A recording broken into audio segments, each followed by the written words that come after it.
CNN मराठीमध्ये आपल्या सगळ्यांचं स्वागत। मी निखिला। महत्त्वाच्या बातमीना बुलेटिनची सुरुवात।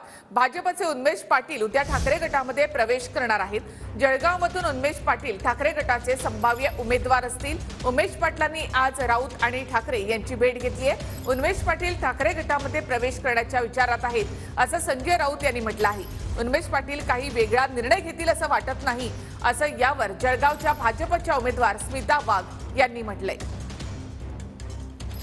आपण समाजातला अत्यंत महत्त्वाचा घटक आहेत। आपल्या सगळ्यांचा मी मनापासून आदर करतो। आपल्या सगळ्या प्रश्न, आपल्या सगळ्या असलेल्या मनातल्या सगळ्या सूचना, प्रश्नांना मी सविस्तर आपल्याशी बोलेन। आता मला असं वाटतं की आज बोलणं उचित नाहीये, त्यामुळे मी विनंती करतो की आपण जास्त हट्ट धरला तर तुम्हाला नाही म्हटलं तर मला वेदना होतात, त्यामुळे मी आपल्याशी मोकळा संवाद साधेन।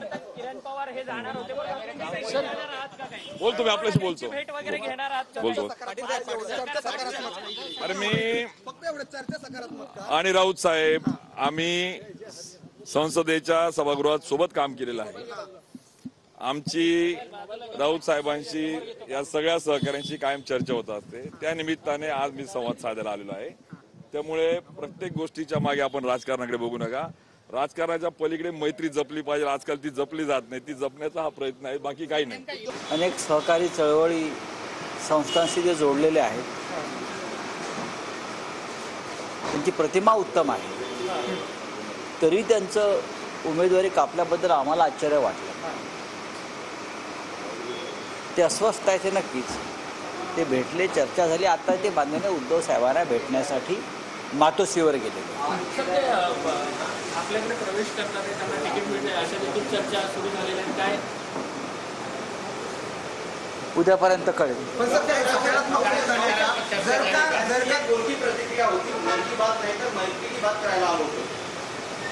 त्यांची आमची मैत्री जुनी आहे आणि त्यांच्या मन की बात त्यांनी सांगितली। उद्यापर्यंत तुम्हाला बातमी मिळेल। मोठ्या प्रमाणात उन्मेष पाटील यांनी त्यांच्या भावना व्यक्त केलेल्या आहेत। त्यांचे शेकडो सहकारी जळगाव जिल्ह्यातले हे त्यांच्याबरोबर शिवसेनेमध्ये प्रवेश करण्याच्या विचारात आहेत। मी तर खरं म्हणजे प्रचाराच्या निमित्ताने सगळ्या लोकांच्या भेटी घेते आहेत। मी तर काही न्यूज अशी बघितलेली आहे असं मला वाटत नाही। आणि ऐकण्यात असं आलं की ते सभागृहामध्ये संजय राऊतची सभागृहात असते त्याची सदिच्छा भेट घ्यायला गेलो असं त्यांचं स्टेटमेंट आहे। आणि मला अजूनही विश्वास आहे की असं काही घडेल असं वाटत नाही। आणि मला असं वाटतं की अजूनही माझा हा विश्वास आहे की अशा घडामोडी ज्या काही होत असतील तर त्या होतील असं मला की अजून वाटत नाही।